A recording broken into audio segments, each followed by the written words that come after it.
Assalamualaikum warahmatullahi wabarakatuh. Terima kasih atas kesempatannya. Nama saya Ananda Salsabila dengan nomor induk mahasiswa 2019 210533. Di sini saya akan mempresentasikan tentang pasar modal. Yang pertama, saham. Saham adalah sebuah bukti kepemilikan nilai perusahaan, yang artinya pemilik saham adalah pemilik perusahaan.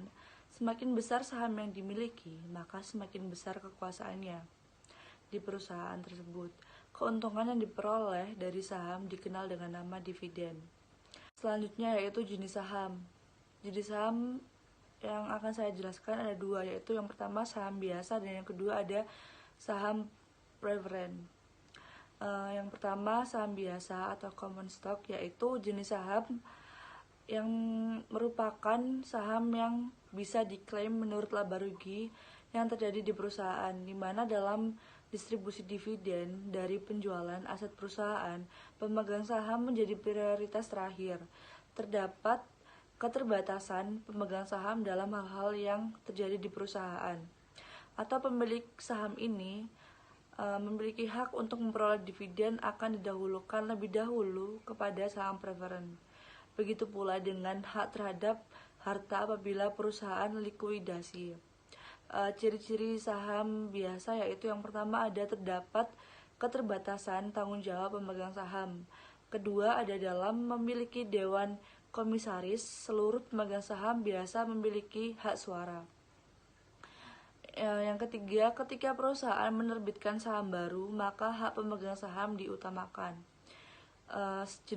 Jenis saham yang kedua adalah saham preferen, yaitu pemegang saham yang memperoleh hak istimewa dan pasti dalam pembayaran dividen dibandingkan jenis saham biasa.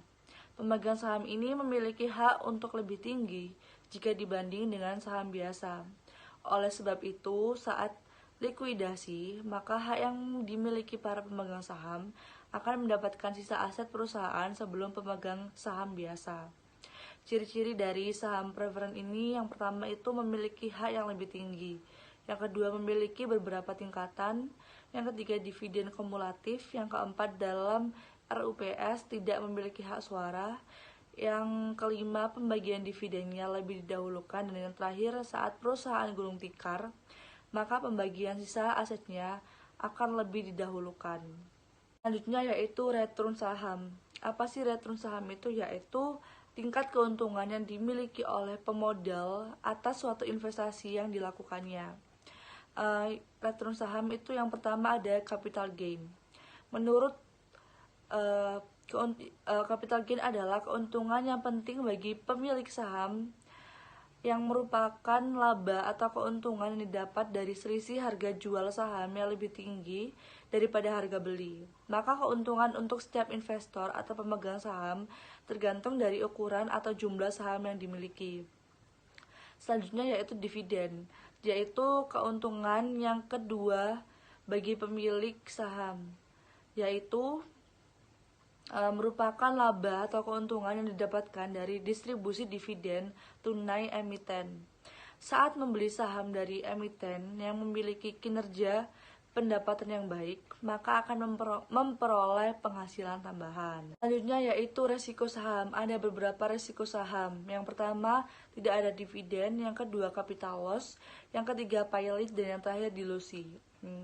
Yang pertama tidak ada dividen, yaitu merupakan tidak ada laba atau keuntungan yang akan didapatkan oleh investor. Lalu kedua capital loss, yaitu resiko yang cukup ditakuti oleh para pemilik saham, yang maksudnya adalah harga beli bisa lebih tinggi daripada harga jual. Lalu pailit, yang artinya adalah ketika debitur atau pemilik utang mempunyai dua atau lebih kreditur atau pemberi hutang tidak membayar utang yang telah jatuh tempo dan tidak dapat ditagih. Lalu yang terakhir dilusi, yaitu penurunan persentase kepemilikan dari pemegang saham suatu perusahaan sebagai akibat dari bertambahnya jumlah saham yang beredar. Lalu yang selanjutnya adalah obligasi. Obligasi adalah instrumen hutang bagi perusahaan yang hendak memperoleh modal. Keuntungan dari membeli obligasi diwujudkan dalam bentuk kupon. Berbeda dengan saham, maka obligasi tidak mempunyai hak terhadap manajemen dan kekayaan perusahaan. Artinya, perusahaan yang mengeluarkan obligasi hanya mengakui mempunyai hutang kepada si pemegang obligasi sebesar obligasi yang dimilikinya. Oleh karena itu, dalam struktur modal, perusahaan yang terlibat dalam neraca obligasi dimasukkan dalam modal asing atau utang jangka panjang, yaitu utang ini akan dilunasi apabila telah sampai waktunya. Sekian presentasi dari saya. Bila ada kesalahan kata mohon dimaafkan. Wassalamualaikum warahmatullahi wabarakatuh. Terima kasih atas kesempatannya. Perkenalkan, nama saya Salma Diurama Prawesti dengan NIM 2019-210538. Di sini saya akan melanjutkan presentasi dari teman saya. Unsur obligasi. Yang pertama ada nilai nominal. Nilai yang harus dibayar bunganya oleh penerbit dan harus dilunasi pada saat akhir masa jatuh tempo. Yang kedua ada bunga. Suku bunga yang dibayarkan oleh penerbit kepada pemegang obligasi. Biasanya suku bunga ini memiliki besaran yang tetap sepanjang masa berlakunya obligasi. Yang ketiga ada jatuh tempo.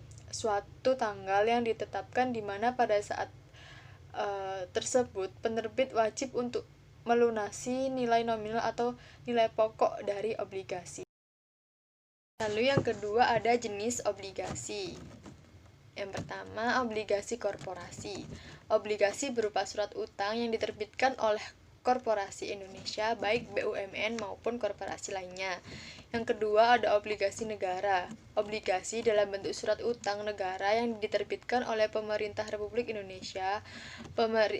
Pemerintah menerbitkan obligasi dengan kupon tetap, obligasi dengan kupon variabel, dan obligasi dengan prinsip syariah atau sukuk negara. Bunga versus harga. Salah satu prinsip utama yang perlu diketahui dalam berinvestasi obligasi adalah harga obligasi bergerak dengan arah yang berlawanan dibandingkan suku bunga dan imbal hasil. Sebagai sebuah produk investasi, obligasi memiliki harga. Harga tersebut dapat berubah naik atau turun karena berbagai faktor, salah satunya yaitu suku bunga. Perubahan suku bunga itu juga akan diikuti dengan perubahan yield. Yield adalah imbal hasil yang diharapkan oleh investor obligasi dalam kurun waktu 1 tahun. Yield biasanya dinyatakan dalam persentase. Nah, dalam hubungan dengan sejumlah konsep tersebut, apabila suku bunga meningkat, maka harga obligasi akan turun. Begitu pula sebaliknya.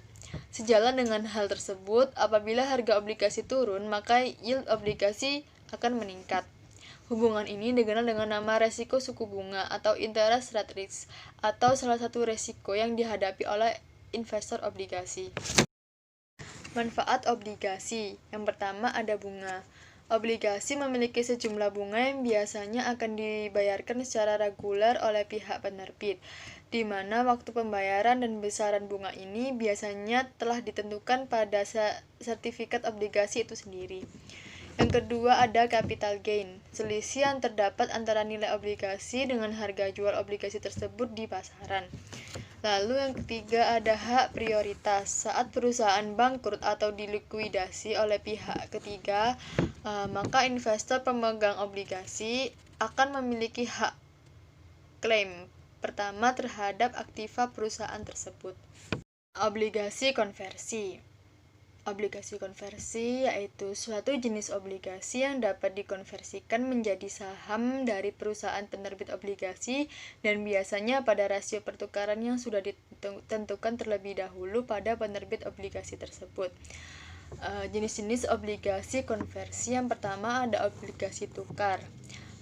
Suatu obligasi di mana saham yang menjadi aset dasar obligasi tersebut merupakan saham dari perusahaan yang berbeda dari perusahaan penerbit obligasi. Yang kedua ada obligasi wajib konversi, obligasi jangka pendek dan biasanya memiliki imbal hasil tinggi yang wajib dikonversikan menjadi saham biasa berdasarkan harga pasaran yang berlaku pada saat konversi. Yang ketiga ada obligasi konversi bersyarat.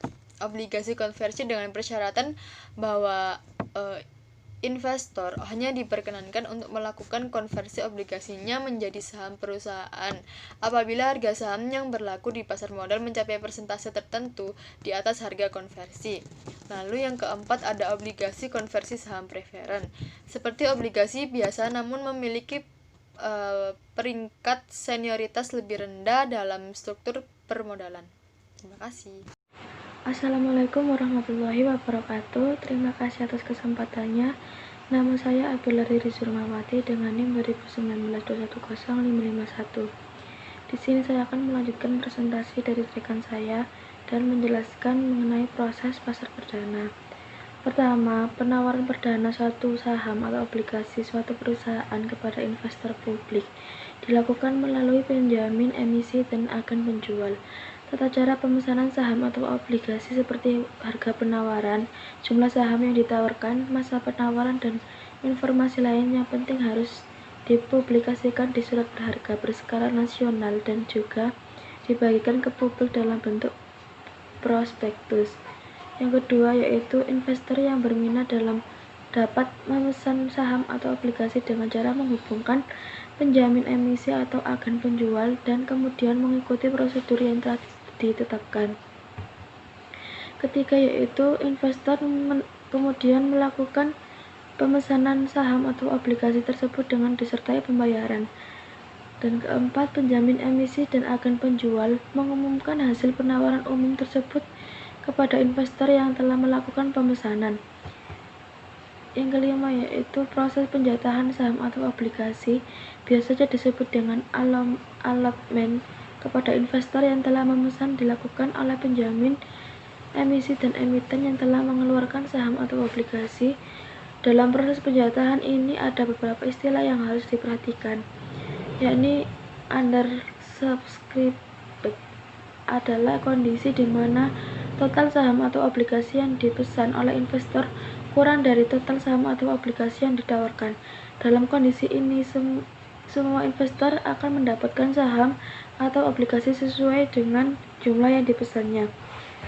Kemudian oversubscribed adalah kondisi di mana total saham atau obligasi yang dipesan oleh investor lebih dari total saham atau obligasi yang telah ditawarkan.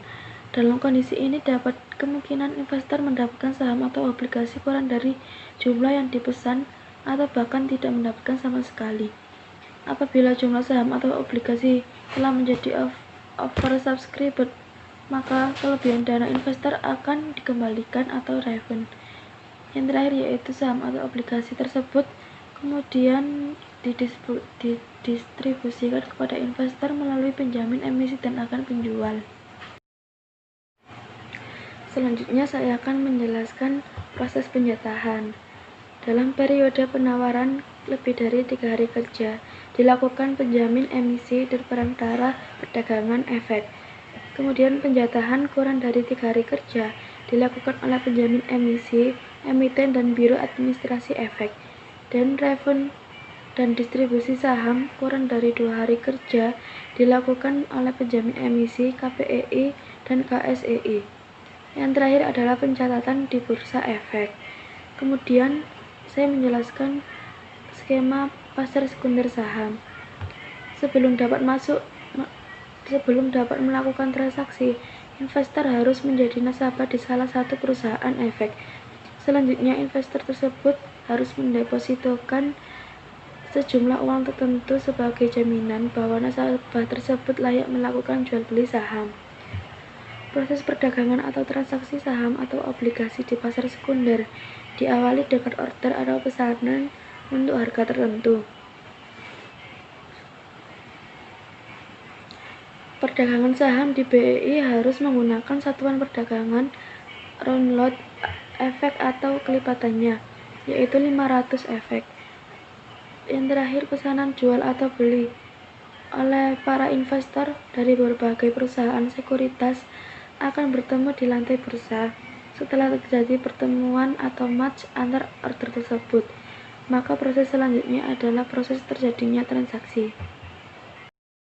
Selanjutnya, cara bertransaksi. Proses transaksi pasar modal atau bursa efek hanya dapat dilakukan oleh perusahaan efek. Oleh karena itu, bagi seseorang penanam modal atau investor ingin menanamkan modal di pasar modal terlebih dahulu, mendatangi perusahaan efek yang terdaftar dalam Bursa Efek Indonesia atau BEI. Investor melengkapi data-data yang diperlukan termasuk membuka rekening di perusahaan efek atau sering disebut perusahaan sekuritas. Investor kemudian menyetor dana deposit sesuai dengan jumlah yang dibutuhkan transaksi. Dana deposit dimasukkan dalam rekening bank yang diatasnamakan pemodal dan dikuasakan kepada perusahaan sekuritas. Kemudian jasa layanan broker. Jasa layanan broker adalah pemberi layanan jasa pada para investor yang ingin melakukan aktivitas transaksi pasar modal. Keuntungan ini salah satunya adalah bisa diperoleh melalui transaksi pasar modal. Menggunakan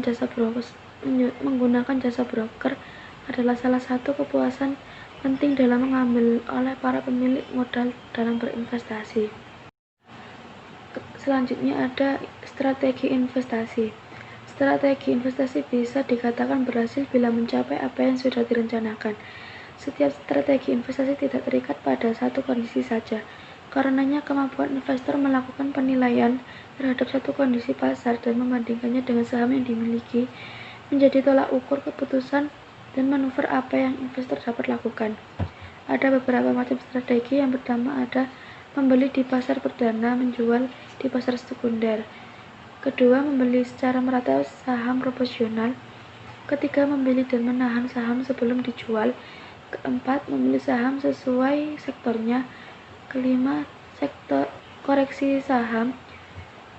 Keenam, membeli saham tidak aktif. Dan yang terakhir ada mengikuti indeks. Kemudian membeli efek di pasar perdana dan pasar sekunder. Pembelian saham baik di pasar perdana maupun pasar sekunder dihitung dalam satuan lot saham. Minimal pembelian dan penjualan sebanyak 1 lot saham atau 100 lembar saham. Di proses penyelesaian transaksi setelah terjadinya penjualan dan pembelian antar investor di BEI dilakukan selama 2 hari. Sekian presentasi dari kelompok kami. Kurang lebihnya kami mohon maaf yang sebesar-besarnya. Wassalamualaikum warahmatullahi wabarakatuh.